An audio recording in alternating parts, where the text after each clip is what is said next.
నమస్తే, welcome to 99 TV. Trump గారి ఆశలు అత్యాశ దాకా వెళ్ళి ఎక్కడ దాకా తీసుకొచ్చాయంటే ఆయన కొంప ముంచేదాకా తీసుకొచ్చాయి. క్రిప్టో కరెన్సీని ఒక దశలో బైడెన్ అడ్మినిస్ట్రేషన్ ఉన్నప్పుడు తీవ్రంగా వ్యతిరేకించిన ట్రంప్ తన దాకా వచ్చేప్పటికి ఏంటంటే అమెరికాని క్రిప్టో క్యాపిటల్ ఆఫ్ ది వరల్డ్గా చేయటం కోసం కావాల్సిన అమెండ్మెంట్స్ చేసుకుంటూ వచ్చారు. సరే, అదే ఆయన ఆ దిశగా వెళ్తే మంచిదే, కానీ crypto capital of the world కాదు, క్రిప్టో క్యాపిటల్ ఆఫ్ ట్రంప్ అన్నట్టు చేసుకున్నాడు. మొత్తం ఆయన గడించింది దగ్గర దగ్గర $2 బిలియన్ అట. ఈ డిస్క్లోజర్ అంతా చూస్తుంటే ఏ పార్టీ మాయాజాలం ఆయన సెకండ్ టర్మ్లో చేశాడు ఇప్పటిదాకా. ఏడాదిన్నర అయిందేమో, ఏడాదిన్నరలో ఎంత చేశాడు అనేది అర్థమవుతుంది. ఎవరిని ముంచి ఎవరిని పంచడానికి సంపదంతా ఆయన పోగు చేశాడు. దీనికి సంబంధించి సమగ్ర విశ్లేషణ చేయడానికి మనతో ఉన్నారు geo political affairs expert Suresh Kochatla గారు. నమస్తే సురేష్ గారు. ఎవరిని ముంచాడు సార్, ఎవరికి పంచబోతున్నాడు? మీరు ఈ 2 బిలియన్ నేను చెప్పారు చూడండి, చాలా మటుకు బిట్ కాయిన్ నుంచి వచ్చింది ఆయనకి. ఈ బిట్ కాయిన్లో కూడా ఆయనకు వచ్చిన లాభం చూస్తే వాళ్ళ షేర్ హోల్డర్స్కి అంత డబ్బులు పోయినాయి. ఎక్కడ అర్థం కాదు ఇది. ఆయన దగ్గర ఆయన అంటాడు నాకు ఇన్ని బిలియన్ రెవెన్యూ వచ్చిందని, కానీ వాళ్ళ షేర్ హోల్డర్స్ చూస్తే వాళ్ళు మొత్తం బ్యాంక్రప్ట్ అయిపోయారు. ఇది ఎప్పుడు జరగదు. ఇది మొత్తం డీలే. ప్రెసిడెంట్ ట్రంప్ దగ్గర ఉన్న ఆయన కంపెనీ ఒకటి వరల్డ్ లిబర్టీ ఫైనాన్షియల్ అనే ఒక కంపెనీ ఉంది ఆయనది. ఓకే, ఇది చూస్తే దీనికి $799 మిలియన్ రెవెన్యూ చెప్తున్నారు. అది కాకుండా చాలా మటుకు మిగతా కంపెనీస్ నుంచి ఇది డబ్బులు వస్తాయి. దీన్ని మేనేజ్ చేసుకుంటూ వీళ్ళు ట్రంప్ వాళ్ళ 3 కొడుకున్నారు, దాంట్లో 2 మేనేజ్ చేస్తున్నారు. Okay, that is sons Donald Trump junior and Eric Trump, వీళ్ళిద్దరు డీల్ చేస్తున్నారు అనమాట. అది కాకుండా కాయిన్స్ అమ్ముతుండే, దాంట్లో ఒక $600 మిలియన్ సంపాదించాడంట. కాయిన్స్ అమ్మేసి $636 మిలియన్. ఇంకొక $800 మిలియన్ ఎట్లా వచ్చిందంటే ట్రంప్ థీమ్ మేమే కాయిన్స్ తయారు చేశారంట. అది కాకుండా కలెక్టిబుల్స్, అంటే మనం చూస్తాం ప్రెసిడెంట్ ట్రంప్ గురించి అంటే వాళ్ళ మాగా బేస్ కొంటున్నారు ఇదంతా, ఇంకెవరు కొనరు పిక్చర్. అది కాకుండా షేడీ క్యారెక్టర్స్, ఆయనకి డొనేషన్ ఇచ్చేటప్పుడు చాలామంది ఉన్నారు, డైరెక్ట్ డొనేషన్ ఇవ్వలేరు. సో వాళ్ళు ఏం చేస్తే ఈ కాయిన్స్ అన్నీ కొనుక్కుంటారు, 2 మిలియన్ 3 మిలియన్ 10 మిలియన్ కొనుక్కొని కావాలంటే చదవకుండా పడేస్తారు. వాళ్ళకి ప్రాబ్లం లేదు, కానీ వాళ్ళ దగ్గర కొనాల్సిందే. కొనకపోతే వాడు నెక్స్ట్ డిన్నర్కి ఇన్విటేషన్ రాదు, వాడి మీద ఏదో కేసు వస్తే వాడు ప్రెసిడెంట్ ట్రంప్ పార్డన్ చేయడం అన్నీ చేసి, ఇట్లాంటి చాలా మటుకు డ్రామాలు నడుస్తున్నాయి. ఇప్పుడు నేను న్యూయార్క్ టైమ్స్ ఒక రిపోర్ట్ నుంచి చదువుతున్నాను మీ దగ్గర. ఇప్పుడు కూర్చున్నప్పుడు నాకు ఈ న్యూయార్క్ టైమ్స్ రిపోర్ట్ ఒకటి వచ్చింది. దీంట్లో వాళ్ళు అంటున్న ప్రెసిడెంట్ ట్రంప్ది మనం ఫస్ట్ ఇయర్ 2024లో చూస్తే ఆయన టోటల్ రెవెన్యూ, అంటే ఆయన అప్పుడే ప్రెసిడెంట్ ఆయన కాలేదు, ఇంకా 2025లో ఆయన ప్రెసిడెంట్ అయింది. $622 మిలియన్ ఉండే, $622 మిలియన్ ఆయనకి రెవెన్యూ ఉండే 2024లో. అది 2025కి వచ్చేదాకా 2.2 బిలియన్ అయిపోయింది 1 year స్పాన్లో. అది ఎట్లా అయిందని చెప్పి దీంట్లో ఇది అన్నిటికంటే ఇంపార్టెంట్ ఏంటంటే దీంట్లో ప్రతి దేశంతో ఆయన డీల్ చేస్తున్నారు చూడండి, ఆ డీల్ వాళ్ళ ఫ్యామిలీకే బెనిఫిట్ అవుతుంది. దీని ఎప్పుడు ఇన్సైడర్ ట్రేడింగ్ అంటారు. యాజ్ అ ప్రెసిడెంట్ మీకు తెలుసు, ఇలా హిస్ ఫైనాన్స్ సెక్రటరీ ఆయన ఉన్నాడు లుట్విక్, ఆయన ఏం చేశాడు, కజాకిస్తాన్కి వెళ్ళి మాట్లాడుకున్నారు ఒక మైన్ ప్రాజెక్ట్ మీద. మైన్ ప్రాజెక్ట్ మాట్లాడుకున్న తర్వాత లుట్నీకి వచ్చింది, సంతకం పెట్టేసి వచ్చి కంపెనీ ఎవరు నడిపిస్తారా, మైనింగ్ కంపెనీ ప్రెసిడెంట్ ట్రంప్ కొడుకు ఈ లుట్నిక్ కొడుకు ఇద్దరు కలిసి నడిపిస్తారంట. అప్పుడు ఆలోచించండి, మీరు వెళ్ళి డీల్ సైన్ చేశారు on behalf of the US government. మీరు అప్పగిస్తుంది అది నడిపించడానికి ప్రెసిడెంట్ ట్రంప్ మీ కొడుకు. అది మళ్ళీ కాన్ఫ్లిక్ట్ ఆఫ్ ఇంట్రెస్ట్లో రాదండి, వస్తుంది. ఇప్పుడు డెమోక్రాట్స్ ఏమంటున్నారంటే, ఇప్పుడు మిడ్ టర్మ్ పోల్స్ ఉంది కదా, దాంట్లో మాకు మెజారిటీ రాగానే వీళ్ళందరూ మేము పిలుస్తాం మా ముందు ఎవిడెన్స్ ఇవ్వడానికి. మీరేం చేశారు, మీరు ఎప్పుడు గుర్తుంటుంది ప్రెసిడెంట్ ట్రంప్ ఏమంటున్నారు, నేను ఒక్కరే కాదు సంపాదించి, అందరు సంపాదిస్తున్నారు కదా, నేను ముందే బిజినెస్ మ్యాన్, నాకు చాలా ప్రాజెక్ట్స్ ఉన్నాయి, నాకు చాలా రియల్ ఎస్టేట్ ఉంది, ఇప్పుడు నేను కొత్తది ఏం చేస్తున్నా, కొత్తది ఏం లేదు కదా, నా దగ్గర ఉన్నంత నేను అదే సంపాదించుకుంటున్నాను. ఇంకా మా స్టాక్ మార్కెట్ అప్పు ఉంది, మీకేం ప్రాబ్లం, అమెరికన్ సిటిజన్స్ కూడా సంపాదిస్తున్నారు, నేను కూడా సంపాదిస్తున్నాను, దాంట్లో ఏం తప్పులు ఉన్నాయి చాలా మటుకు. మనకు గుర్తుంటుంది ఆయిల్ ట్రేడ్స్ గురించి కూడా. ప్రెసిడెంట్ ట్రంప్తో ఉన్న వాళ్ళ సర్కిల్ ఆఫ్ ఫ్రెండ్స్ని చూడండి, వీళ్ళకి ప్రెసిడెంట్ ట్రంప్ అప్పుడప్పుడు ఇన్సైడర్ ఇన్ఫర్మేషన్ ఇస్తూనే ఉంటారు. ఫర్ ఎగ్జాంపుల్ మన ఆయిల్ ట్రేడ్ మీకు గుర్తుంటుంది, ఈ ఇరాన్ వార్ మొదలైనప్పుడు కూడా అది దానికన్నా ముందు ట్రేడ్ డీల్స్ వెనకకు తీసుకున్నప్పుడు కూడా ప్రెసిడెంట్ ట్రంప్ ఏం చేశారంటే స్టాక్ మార్కెట్లో పెద్ద డీల్స్ జరిగింది అదే రోజు. ఎవరు దీని వెనక ఉన్నారు? 320 మంది డీల్ చేశారు. 3 స్టాక్స్ తీసుకున్నారు. కంపెనీలు ఉండొచ్చు, ఇండివిజువల్స్ కాకుండా. ఎవరు వీళ్ళు? They earned about something like 5 million each. ఎక్కడ పోయినాయి డబ్బులంతా? ఎవరు పెట్టారు పెట్టుబడి? అంటే వాళ్ళకి తెలుసు ముందే జరగబోతుందని చెప్పి. మన దగ్గర వాసుదేవన్ గారు ఇన్సైడర్ ట్రేడింగ్ అనే సెబీ చాలా స్ట్రిక్ట్ ఇక్కడ ఇండియాలో. ఫర్ ఎగ్జాంపుల్, మీరు కంపెనీ ఎండి, మీ కంపెనీ క్వార్టర్లీ ఫైనాన్షియల్ రిజల్ట్స్ రాబోతుంది. ఓకే, ఏప్రిల్, మే, జూన్. ఇప్పుడు వారం లోపల ఆడిట్ అయ్యి ఫిగర్స్ అంతా బయటకు వచ్చినప్పుడు మీకు ఆ ఫిగర్స్ మీ దగ్గర ఉంటుంది. అండ్ మీరు పబ్లిక్ లిస్టెడ్ కంపెనీ స్టాక్ మార్కెట్లో. అప్పుడు మీరు ఏం చేస్తారు? ఆ టైంలో పబ్లిక్ లిమిటెడ్ కంపెనీ అయినప్పుడు మీరు డెఫినెట్గా మీకు తెలుసు స్టాక్ వాల్యూ పైకి వెళ్ళిపోతుంది రిజల్ట్ బాగుంటే. రిజల్ట్ బాగా లేకపోతే కింద పడిపోతుంది స్టాక్ మార్కెట్.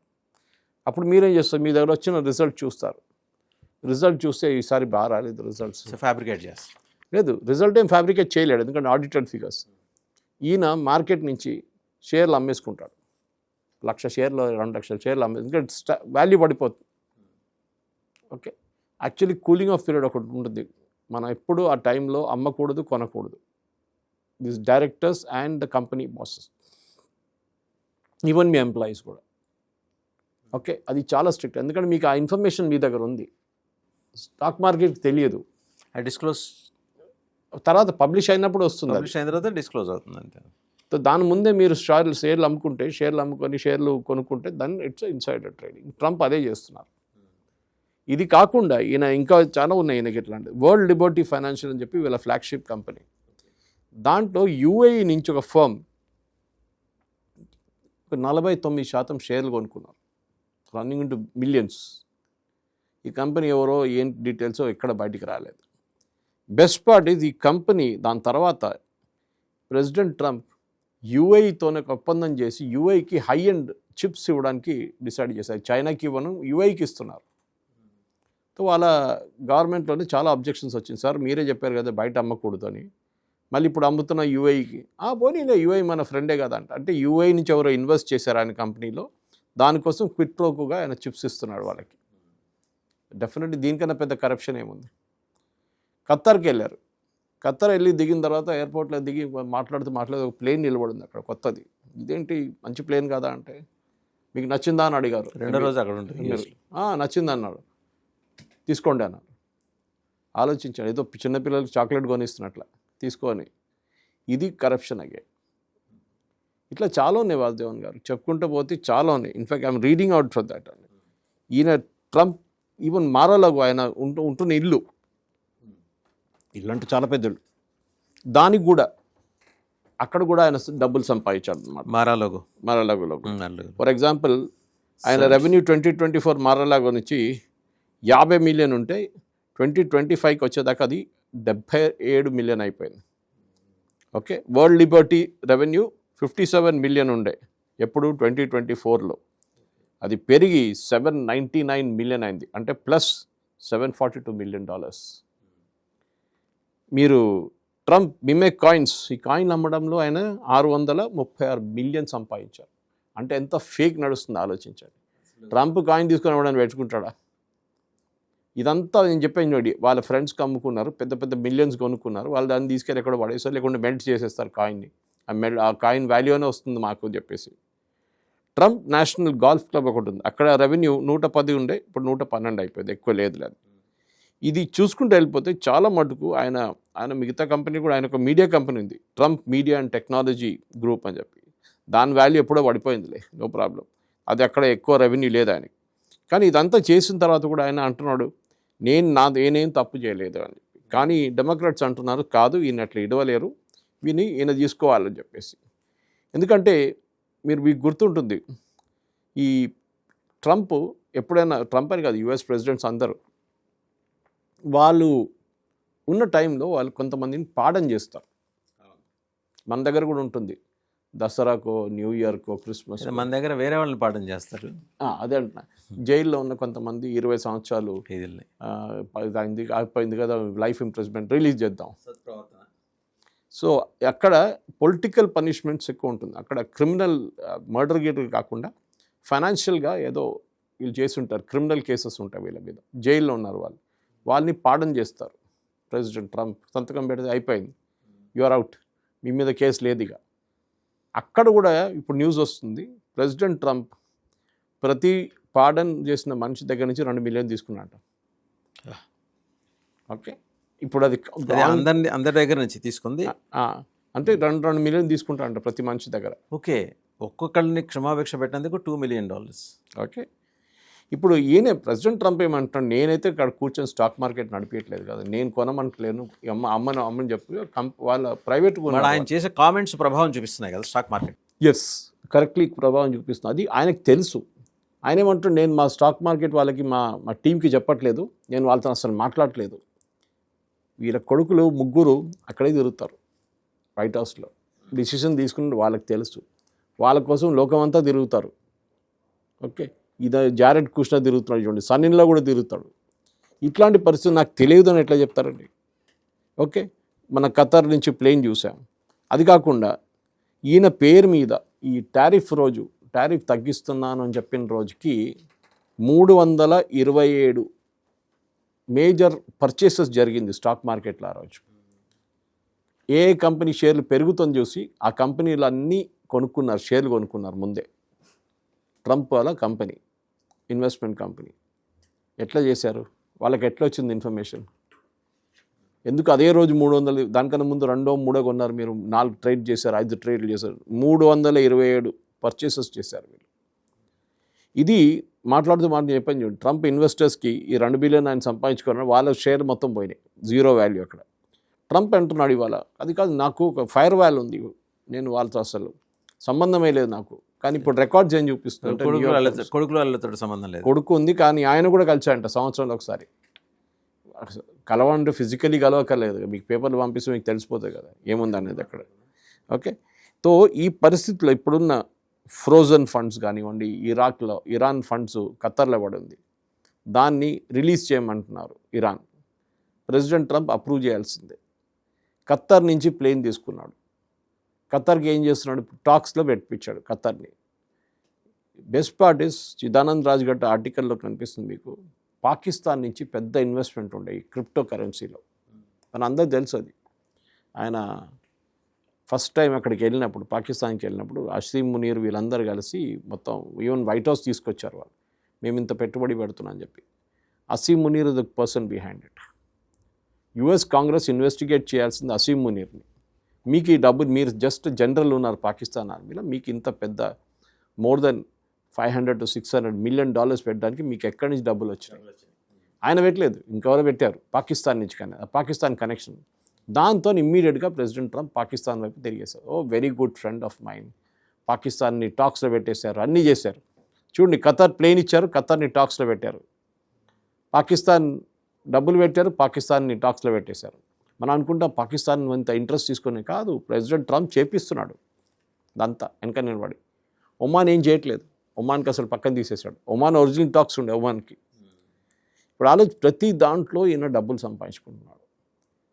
ఆయనకు తెలుసు ఇంకా 2 సంవత్సరాలు 2.5 సంవత్సరాలు ఉన్నాయి, దాని లోపల ఎంత కారణం అంత సంపాదించుకోవాలి. కానీ అక్కడున్న యుఎస్ కాంగ్రెస్ వీళ్ళని ఇడవరు, పక్కా ఈయన సమన్ చేస్తారు. దాని తర్వాత ప్రెసిడెంట్ అయిపోయిన తర్వాత 2028 ఎలక్షన్ వచ్చేటప్పుడు, అప్పుడు డెమోక్రాట్స్ గెలిచారనుకోండి, మళ్ళీ ఈయన జైలుకి వెళ్తాడు 100%. నేను 82 అంటాడు, అప్పుడు నేను 82 అయిపోయాను, నేను జైలుకి ఎట్లా వెళ్ళాలి, అంత కరప్ట్ చేశాడు. ఏమైనా అడిగితే ఏమంటున్నాడు, నేను బిజినెస్ మ్యాన్ కదా, నేను సంపాదించుకుంటాను, నాకేం ప్రాబ్లం అంటున్నాను. Yes, but there is a conflict of interest. మీరు తీసుకున్న డిసిషన్స్ మీదే స్టాక్ మార్కెట్ పైకి కిందికి వెళ్తుంది. దానికోసం ట్రంప్ ఎప్పుడు అనౌన్స్మెంట్ చేస్తున్నప్పుడు చూసుంటారు, ఆయన సాటర్డే పొద్దున చేస్తారు, సాయంత్రం చేస్తారు అనౌన్స్మెంట్, స్టాక్ మార్కెట్ క్లోజ్ ఉంటుంది. మంచి న్యూస్ ఉంటే అది ఆయన మండే మార్నింగ్ చెప్తారు, స్టాక్ మార్కెట్ ఓపెన్ అవ్వగానే సర్జ్ ఉంటుంది, అప్పుడు దాని ముందు వీళ్ళందరూ కొనుక్కుంటారు. ఇది వీళ్ళ గేమ్ అన్నమాట. సో ఈ పరిస్థితుల్లో ఇప్పుడు యుఎస్ గవర్నమెంట్ కూడా ఇన్వెస్టిగేషన్ మొదలుపెట్టారు. యుఎస్ అలా కాంగ్రెస్ మెన్ కానీ సెనేటర్స్ కానీ ఇప్పుడు ప్రశ్నలు అడుగుతున్నారు. ఏంటి, ఎందుకు చేశారు? ఇప్పుడు మనం అర్థం చేసుకోవాలి, మన భారతదేశంలో పొలిటీషియన్స్ షేర్ కొనట్లేదని కాదు, అందరు డబ్బులు మనసు సంపాదించుకుంటారు, దాంట్లో డౌట్ లేదు. ఇంకా ఎలక్షన్లో ఖర్చు పెట్టాలి కదా, ఇది కూడా అంతే. కానీ అక్కడ అది కాదు. మొన్న ప్రెసిడెంట్ ట్రంప్ వైట్ హౌస్లో కొన్ని రెనోవేషన్స్ చేయించారు. దానికి గవర్నమెంట్ దగ్గర డబ్బులు తీసుకోవాలంటే కాంగ్రెస్కి వెళ్ళాలి, అంటే వాళ్ళ పార్లమెంట్కి వెళ్ళాలి, సెనేటర్స్ కాంగ్రెస్ మీద వెళ్ళి అప్రూవల్, వాళ్ళు ఇవ్వరు అప్రూవల్. ఏం చేశాడు, డొనేషన్ తీసుకున్నాడు. అగే ఎవడెవడో దగ్గర నుంచి బిజినెస్ వాళ్ళ దగ్గర, వీళ్ళందరూ ప్రెసిడెంట్ ట్రంప్కి డబ్బులు ఇచ్చి ఆయన దగ్గర నుంచి ఫేవర్స్ తెచ్చుకుంటారు. ఒక్క ప్రెసిడెన్షియల్ ఆర్డర్ చాలు వాళ్ళకి ఇచ్చిన డబ్బుల కన్నా ఆల్మోస్ట్ 20-30 టైమ్స్ వాళ్ళకి డబ్బులు వస్తాయి. ఇది నడుస్తున్న గేమ్ బర్ధవన్ గారు. And I think US presidential హిస్టరీలో one of the most corrupt ప్రెసిడెంట్గా ప్రెసిడెంట్ ట్రంప్ బయటపడతాడు. మన దగ్గర అయితే ట్రంప్ అవెన్యూ అని రేవంత్ రెడ్డి గారు ఒక బోర్డు కూడా పెట్టించారు. కానీ తర్వాత ఆయన్ని జైలు పంపించిన తర్వాత బోర్డు తీయాల్సి వస్తుంది. ఓకే, ఎందుకంటే నెక్స్ట్ వచ్చే ప్రెసిడెంట్ ఆర్డర్ చేస్తాడు, బోర్డు తీసేయమంటాడు అక్కడి నుంచి. రైట్ సురేష్ గారు, thank you very much. So చూసాం, ఇది ట్రంప్ నిర్వాకం. ఒక్కొక్క మనిషికి క్షమాభిక్ష పెట్టినందుకు $2 మిలియన్. ఇలా ఆయన మొత్తం సంపాదించింది. ఇదొకటే కాదు, క్రిప్టోకరెన్సీని ఎంకరేజ్ చేయడం ద్వారా సంపాదించింది $2 బిలియన్. ఒక అమెరికా అధ్యక్షుడు వైట్ హౌస్లో కూర్చొని ఇంత చేటు అవినీతికి పాల్పడతాడంటే పాల్పడతాడు. ఎలా పాల్పడచ్చు? ఒక మోడల్ సెట్ చేశారు ఆయన.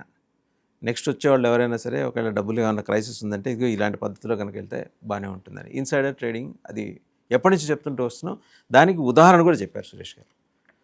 సో ఓవరాల్గా ఏంటంటే ట్రంప్ అవినీతి సామ్రాజ్యం బదాబదలైంది.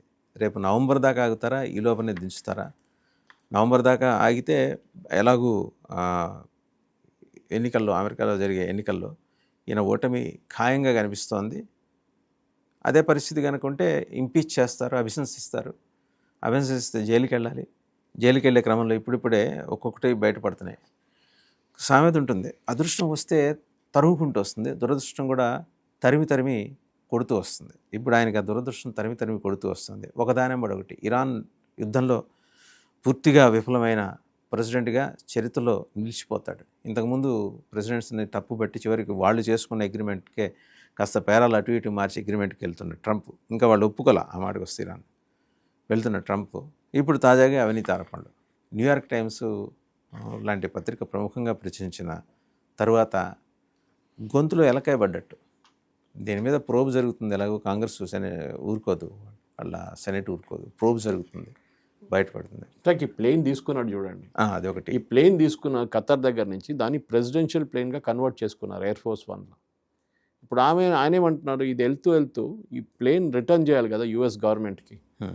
వాళ్ళు యుఎస్ ప్రోటోకాల్ ప్రకారం ఇవ్వాలి. కాదంట, అది నేను తీసుకెళ్ళిపోతాను ఈ ప్లేన్ అంటున్నాను. మన దగ్గర మీకు గుర్తుంటుంది, ప్రధానమంత్రి మోదీ గారు బయటకు వెళ్ళినా కానీ, మన్మోహన్ సింగ్ గారు వెళ్ళినా కానీ వాళ్ళకి కొన్ని అవార్డ్స్ ఇస్తారు, అవన్నీ ప్రభుత్వానికి ఇచ్చేస్తారు. దాంతోపాటు మెమెంటోస్ ఇస్తారు వాళ్ళకి. ఇక్కడ నుంచి మోదీ గారు వెళ్ళేప్పుడు కొన్ని తీసుకెళ్తారు, పష్మీనా షాల్ తీసుకెళ్తారు, స్పైసెస్ తీసుకెళ్తారు, అట్లాంటి ఏదేదో గిఫ్ట్లు తీసుకెళ్తారు. వాళ్ళ దేశాల నుంచి ఉన్న వాళ్ళ టిపికల్ వాళ్ళకి ఇస్తారు. ఇది మన ఏం చెప్తారు, మన ప్రైమ్ మినిస్టర్షిప్ అయినాక, ప్రెసిడెంట్షిప్ అయినాక అక్కడే పెట్టాలి. ప్రెసిడెన్షియల్ లైబ్రరీ ఉంటుంది, ప్రైమ్ మినిస్టర్ లైబ్రరీ ఉంటుంది. మోదీ గారు అయితే మొత్తం ఒక ఎగ్జిబిషన్ సెటప్ చేశారు. అది కాకుండా కొన్ని ఐటమ్స్ ఉంటాయి మీరు అమ్మేసుకోవచ్చు, that is not really gift. కానీ ఎవరైనా ప్రధానమంత్రి ఆఫీస్ నుంచి నాకు ఆప్షన్లో తీసుకున్నానంటే అది చాలా, ఇప్పుడు ఆప్షన్ ఉంటుంది రెగ్యులర్గా మోదీ గారు చేస్తుంటారు. ప్రతిభా పాటిల్ ప్రెసిడెంట్గానే ఒకసారి ఆమె తీసుకెళ్ళిపోయింది కొన్ని గిఫ్ట్స్, అది పెద్ద కాంట్రవర్సీ అయింది. ఓకే, ఈవెన్ మన్మోహన్ సింగ్ టైంలో కూడా కొంచెం జరిగింది అట్లాంటి కాంట్రవర్సీ. సో ఈ ప్రెసిడెంట్ ట్రంప్కి ఏంటంటే మీకు ఆయన ఫేవర్స్ చేసుకుంటున్నాడు. ఎక్కడైనా ఖతార్ దగ్గర నుంచి ప్లేన్ తీసుకున్నాడు, వాళ్ళకి బిజినెస్ ఇచ్చారు, వ్యాపారం చేస్తున్నాడు సార్. అంతే. ఆయన అంటున్నాడు నేను బిజినెస్ మ్యాన్ అంటున్నారు, ఆయనకు ప్రాబ్లమే లేదు. ఓకే, ప్రెసిడెంట్గా దిగిపోయిన తర్వాత బిజినెస్ చేసుకోండి. ప్రెసిడెంట్గా ఉండగా చేయడం అనేది అది కూడా కాదు, మీ డిసిషన్ ఇన్ఫ్లుయెన్స్ చేస్తుంది మీ దాంట్లో. మీ వాళ్ళు షేర్ కొనలేదు అనుకోండి, మనం అర్థం చేసుకోవచ్చు. మీ వాళ్ళు కొనలేదు, మీరు ఒక ఆయిల్ ఇండస్ట్రీ గురించి మాట్లాడండి, ఆయిల్ షేర్స్ కొనలేదు లాస్ట్ 2 years అంటే దెన్ వీ కెన్ అండర్స్టాండ్. ఇది రెగ్యులర్గా చేస్తున్నారు. అండ్ ఏ దేశం వాళ్ళు ఆయనకు ఫేవర్ చేశారో వాళ్ళ మీద వర్షాలు జరుగుతున్నారు. ఆయన ఏం కావాలి చెప్పండి అని శివుడు వరం ఇచ్చినట్లు అదే జరుగుతుంది. ప్రెసిడెంట్ ట్రంప్కి Asim Munir is the greatest friend. ఎందుకంటే ఆ డబ్బులు పెట్టాడు నా కంపెనీలో దానికోసం. ఓకే, ఇది మనం చేయం అట్లాంటి పని. భారతదేశం అట్లా పని చేయరు. ఇండివిజువల్గా బిజినెస్ మెన్ చేసుకుంటారు కానీ మనతో వైపు నుంచి అయితే లేదు. గవర్నమెంట్ ఇది దీంట్లో పడరు ఎప్పుడు వెళ్ళి. దానికోసం we will play it cool. కానీ పాకిస్తాన్ తెలుసు ఆయన గంట కొడితే ఒక ఫేవర్ చేస్తేనే మస్కా కొడితేనే అవుతుందండి. అది చేస్తున్నారు అన్నమాట. రైట్. థ్యాంక్ యూ సురేష్ గారు. Thank you. సో అది మొత్తానికి ట్రంప్ గారి అవినీతి కథ. చూద్దాం ఏం జరుగుతుంది.